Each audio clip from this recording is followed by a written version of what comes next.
Hi everyone, welcome back. This is Deborah and I'm back with another piece of my Caravan Doily Quilt.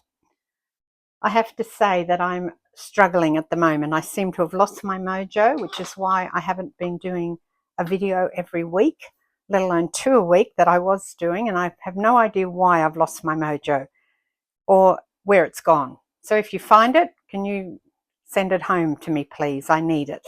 So anyway, I've got this. It's another one of those double-sided covers out of the doily, the old doily, and I'm going to, well actually I think it was a purpose-built thing, not made out of a doily, but it's the same thing. And I'm going to use the green because I think I mentioned in one of the videos I want the background to make the actual doily part pop a little bit. So I'm going to put this down here and then I've got some ideas for what I might do with it. So my first step is to just check out which side is the best. They're actually different colours. This one's darker. That's interesting. This one, I'd say this one's faded. See the difference? This one's probably faded, but I quite like that, but I'll be using both anyway. But yeah, okay, I might use the orange one, this one here that pops a bit more. So let's cut it as before. In case you haven't seen that, I cut it with about a ½ an inch or a little bit less, maybe 3/8 of an inch away from the edge of the doily so that I can use this piece again. I'm going to stick with the shape as well because this one's got a bit of a scalloped edge on it.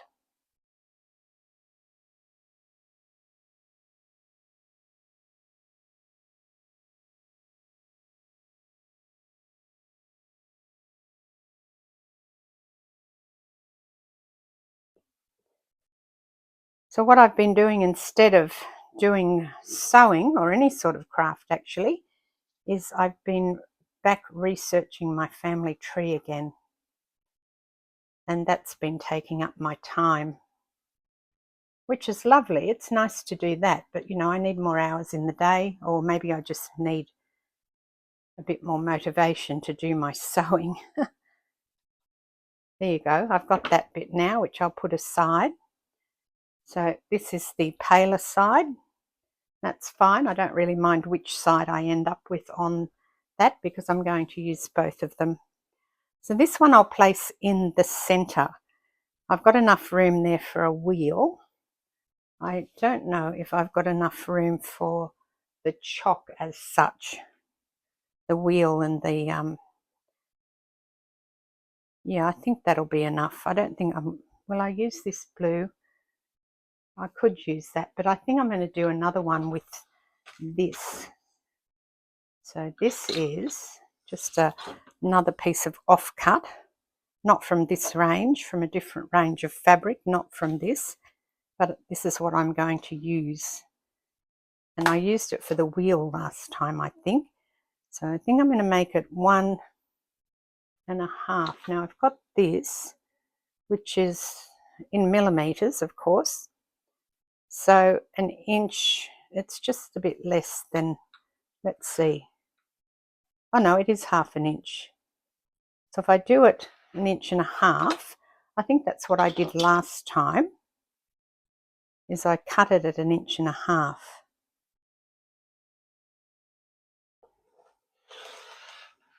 And then what you do is you put it into this thing here and it comes out this end.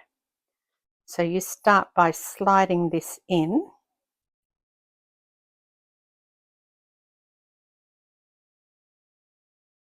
And I think last time I used a pin or something. Pretty sure I used a pin to pull it through. Once it gets into this channel in here, you should be able to see it and be able to pull it through to the end here. So I think it is a little bit fiddly, and yes, you could just turn the edges over yourself, but this is just a different way of doing that, I think.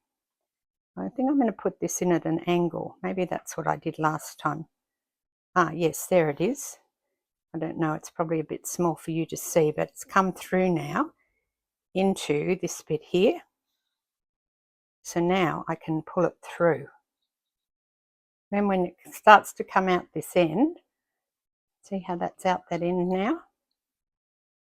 Then I can pull it, and now I can fix it up so that it actually is in the right position. See how it's all twisted? It's meant to come out like that. Okay. I'm going to pull it back, but not all the way through. Just tidying it up on the ends here. There you go. So for a little bit like this, you probably wouldn't bother to put this in here. I could have just folded it toward the center. But when you've got a piece that I've done where it's really long, this is much, much quicker, I must say. Now you put it at the iron and put the iron here, and then as you pull it out like this, you iron it. Managed to get that out. So now, next step is to work out where this is going to go, which I think is here. And probably that much. And then I want a piece that goes down like this to the wheel. And then, now where are we going to put the door on this one? We're going to put the door in the center, although that's where the wheel goes, isn't it? So maybe we can do a door at the back here. I've got my shapes. Work out what sort of door we want.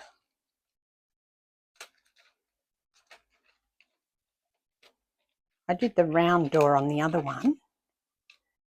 Maybe I can just do a little square door. I quite like that rounded topped door. I think it's more in keeping with the vintagey caravan look I'm going for. I might use that again. There you go. This time I might put it at the back. And yes, it's going to cover some of that stitching, but that's okay. I'm happy with that. Maybe I'll do the navy on the door. I need some of this crinkly stuff now. So what I'm going to do is I'm going to measure and cut this. And then I'm going to cut a piece of the heat and bond that is a similar size. I find these very forgiving, which is why they're probably good for me to use, because I can get a bit messy at times. Or when am I not? Let's say that instead. So I put the heat and bond on, and now I just cut this out. And it was suggested to me by one of the viewers that how to get this off easier than what I was trying to do is to score it. So that's what I'm going to do in a moment.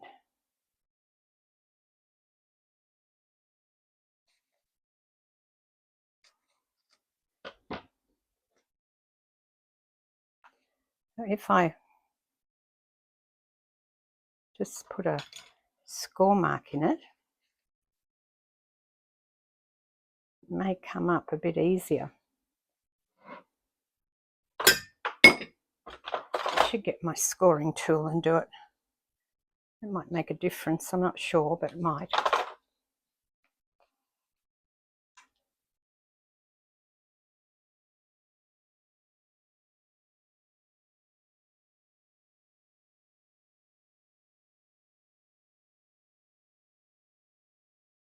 And that's got it up.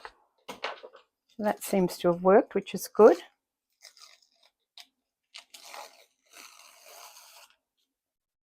And I haven't put the door on yet, so I'll just move this over here and put that there. What do you think? Is that a good place? It's a bit far back, I think. I think I'm just going to bring it up so that it's there. All right, let's iron that. I've sewn those on. I've got a button I want to put here. Let me just get the button and show you. So I'll have to hand sew that on because it's a shank button, but that will be the represent the wheel holding up the jockey wheel. And then I've got to do a wheel here. But what I wanted to do was put these two together because I want to hang something from here and have it go to the next one. So that's what I'm going to do now. I'll put my button away for now, and then I'm just going to cut this to the right size because it's not 20 by 20 yet. It's close, but it's not quite there. Let's see. It is 1, 2, 3, 4, 5. Yeah, so it's about 21. So I'll just cut it. Now then the plan will be to join these two together for a start. So I'm joining them on this edge, I think. Let me just check where I want the bunting to go. So that's what I'm going to make. I'm going to make some bunting, and I'm going to put a tree on the next one. Will I do it here? I might do it on this side. I'll just check which side. This is just so difficult to see. This is the correct side, so we'll sew these two together.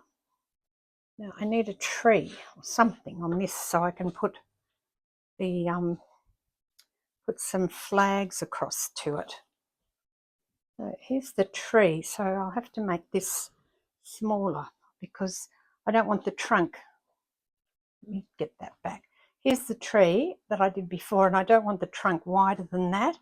I did do this one, but I think I've got another one in my scraps. Here. This one. And then for the tree, I'm going to find a bit of stuff and get our templates and make, I'm not going to do the same tree, I want to do a different type. Just have to find the template that I wanted to use.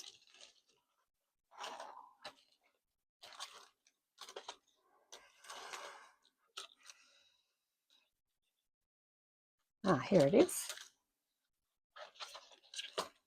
So I wanted to use this one. So I can put 3 on top of each other to form the look of something with branches coming out, tree or whatever you want to call it. So I do need a piece of this. I've already started cutting into this, so I better cut at the same place. Maybe I'll just cut a little bit off here, like this. And then I'll need some heat and bond.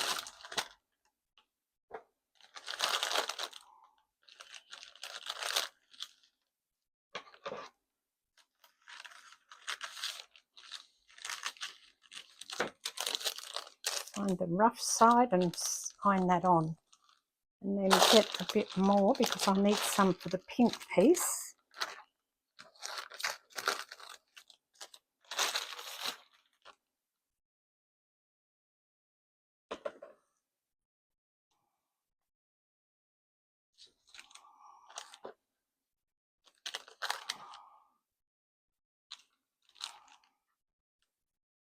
You could measure all this. I'm just not bothering, I'm just cutting it. But certainly if you want to measure how big everything needs to be, then you can do that. And what other colour will I use? Let's see what else I've got. I've got this. I haven't used any of this yet, so I'm going to make the next one out of that. Just chop a bit off.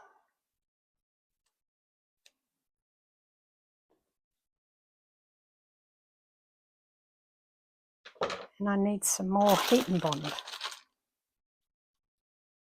Right, so I've got those. Now we'll trace around the shape and we'll make our tree.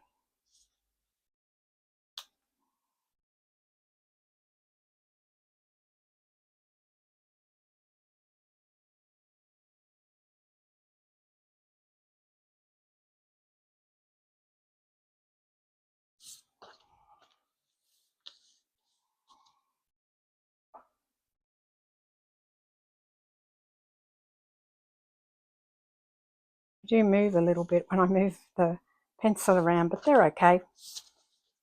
Again, I'm sure if you want to be more precise than what I'm being, you could. Absolutely. As I said earlier, I'm really struggling with motivation to do any of this. And so I'm just grateful that I'm actually standing up and doing something. I don't know why, but I'm really struggling lately. Let me know if you've got any hints or tips for overcoming this sort of black hole that I've gone into with my sewing. Well, all my craft really, not just my sewing. I'm really struggling everything day to day, but if I keep going, I think we'll get there. Although I must say it's been a couple of weeks since I started this particular video, and every day I think I have to finish it, and so far I haven't managed to, but I think today is the day. All you can do is press on and hope for the best, I think, in these situations. One foot in front of the other and just hope you come out the other side of whatever it is. Yeah, just cut the, oh, that's a bit wonky. Oh, the tree's going to have a bit of a wonk on it, but never mind. All right, so now I need to pull these backings off. Oh, I need to press this. No, not that one. Where's the little one? So this will be the tree, and I'm going to hang the bunting so it comes down here and then maybe up there. So around about that height. I need these. So let's get the, I actually found my double-sided sewing tape, which I thought that I had somewhere, and I actually found it yesterday or whenever I was cleaning up. So that was good. Now I can use some for this. Just makes it much easier than the heat and bond, I think, to put this on.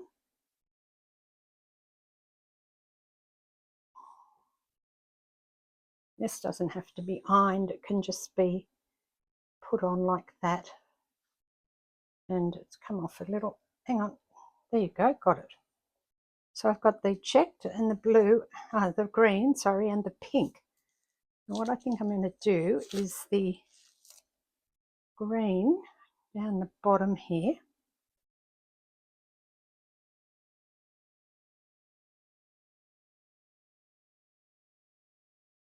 Maybe the green there. And then the check up the top, or maybe the check should go in the middle like that. Yep. There you go, there's my tree all sewn down. A few little bits to clip. But it's pretty good. And if I want to, I can come back in and put more on it. I definitely will put something on the bottom here. I left that raw edge open because I want to put something on the bottom. And the bunting is going to come from here. And it's going to come down here to that. And then it'll go up here to sort of there, I think. Tie it on there at the tallest part of that tree. So first of all, I'll have to make all my flags, which I will do, and then put them on. But I'm going to end this video now and go and sew my button on to my trailer and work out what I want for my wheels for this particular caravan, and whether or not I want to put anything more on this tree, and of course do all the bunting and work all that out. So for now, that's all. Thanks for watching. I hope you join me next time. This is Deborah. Cheers.